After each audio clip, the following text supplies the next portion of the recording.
Well, right now we could all use a little more laughter, that is for sure. And it is in full supply at the Playhouse in the Park.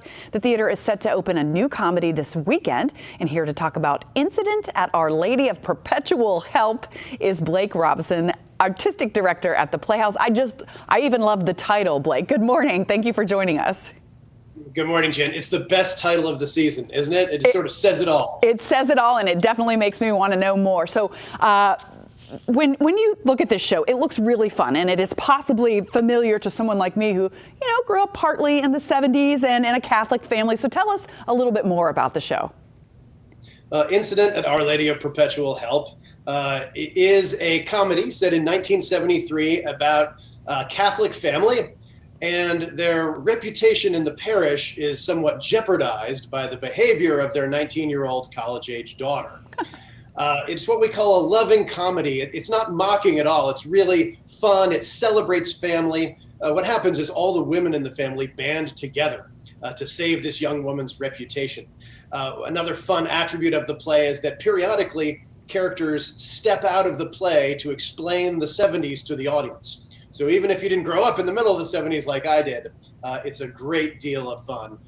And a wonderful thing in the middle of the winter to have a little chuckle at ourselves and to celebrate all the things that are most important.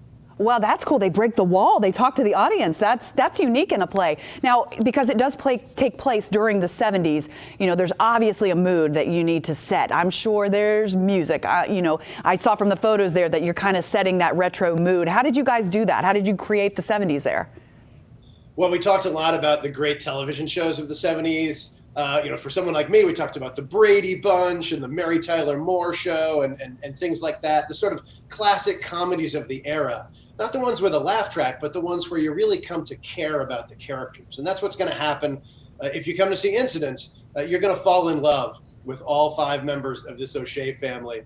There's only one guy in the cast, and he plays several different roles. So you get to see him become not only the father of the family, but the parish priest and even the nosy neighbor. So there's a little bit of theatrical fun rolled in.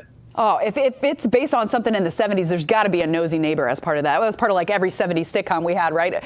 Now, dealing with COVID issues has probably been something you've had to deal with here. How have you had to keep your cast and even your crew healthy during this time? We test the cast and crew twice a week. A very kind of regimented, disciplined approach to things.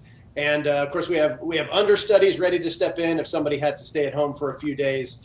And our audiences, our loyal audiences, have been fantastic. We do ask that people be fully vaccinated, bring their vaccination card with them to the theater. Everybody remains masked. Of course, we'd love to loosen up those policies, and we'll do so as soon as it's safe. But people band together. Everybody wants to get back to the arts. That's what I see happening in this city. Our recent production of Christmas Carol had amazing attendance. So come back to the Playhouse. We're ready to host you. Oh, all right. Yeah. And getting back to live theater, I saw my first show in a while in the fall, and it was just so nice to be in an audience again. So if you would like to be in the audience, you can check out the Playhouse in the Park, and you'll find all the information about tickets and show times there. Thank you so much for joining us, and break a leg with the show. Thank you very much. Thank you.